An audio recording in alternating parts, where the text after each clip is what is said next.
Hello, YouTube. This is Doug Robbins. I want to talk to you today about a post in Facebook I saw. Apparently, there's going to be an animated series based off of Married with Children back in the 80s. Um, and a lot, some people were excited naturally, and others were like, "Oh my God, there's no way they'll be able to get away with this in today's climate." Not really taking into account that there's a lot more people that are tired of political correctness and having to write and shows a certain way or movies, and to a lesser extent books, because I still maintain that you're a lot freer in books than you are in movies and television. And when it comes to writing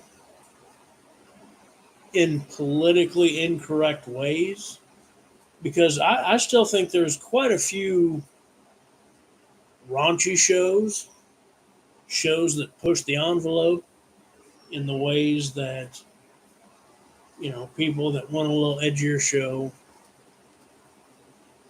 would want. It's just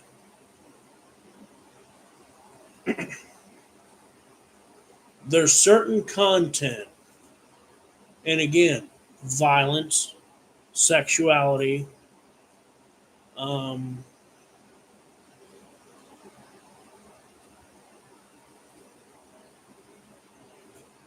and other crime,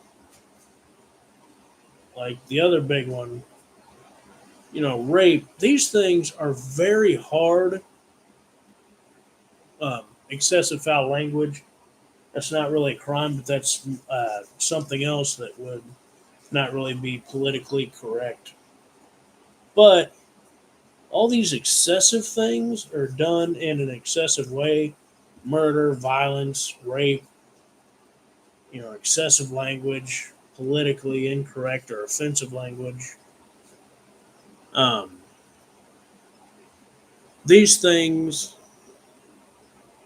are very hard to steer. Let's take a look at the Rob Zombie Halloween remakes, one and two.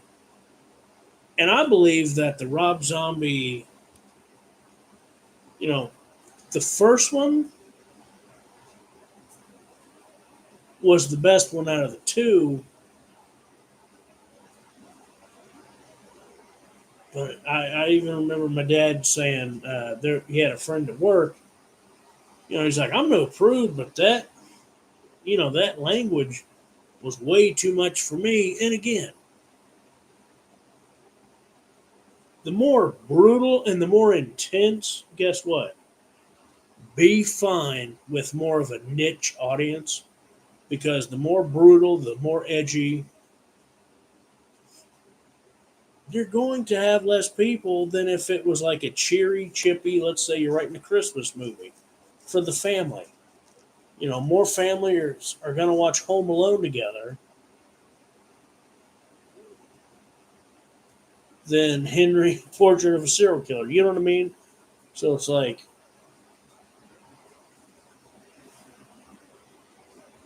not so much have some discretion, but it's like, realize that the more intense your movie is, and violent or sexual or any other ways that are pushing envelopes, that is very hard to steer. Um, Racism, holy shit, folks! I've never seen it, but I know my dad has, and I know he's a pretty big fan. But it's a movie called American History X, and dude, like, a lot of people have seen that, and just from what I hear about it, and like, well, like for example, the scene of uh, not Ed Begley Jr.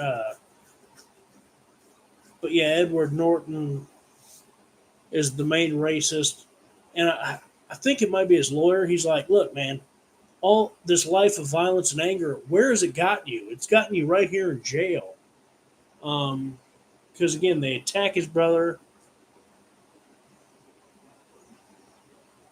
and I remember Edward Norton's character gets gang raped in the shower in prison. But the point of the movie is just uh,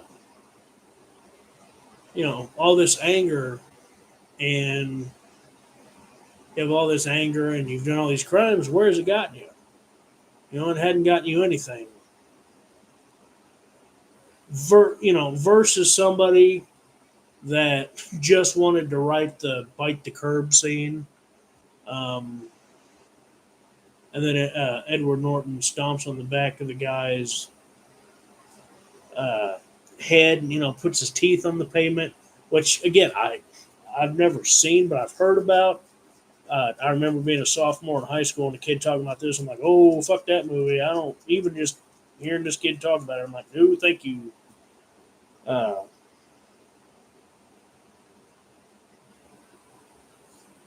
but even if it's intense, and again, now I'm not the best person to comment on this,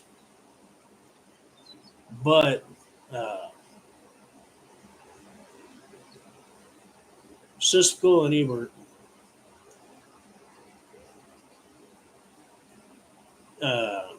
now remember Ebert said the racist rhetoric have it was more effective than the bat or the than basically going in the opposite direction.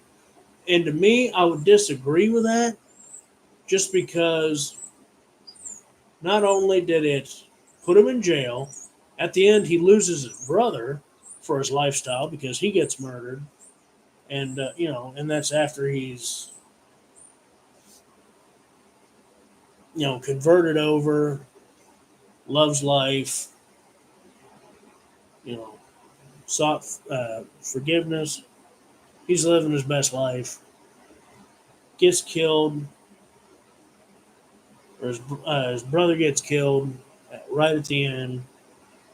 You know, this cost him everything, and there's more of a point being made more than just I want to tell a story with some racism in it. Um, because there's two ways you can write something like American History X. You can write it like this is a secret desire of my heart, like I am super racist and I just want to see a super racist character. Or you can use that to tell your story in what I would consider a very calm way, because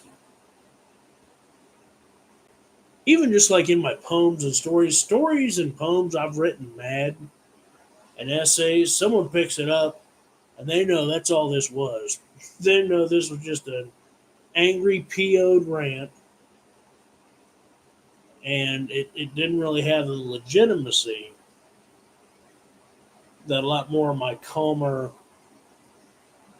trying to tell a tale, and use certain themes and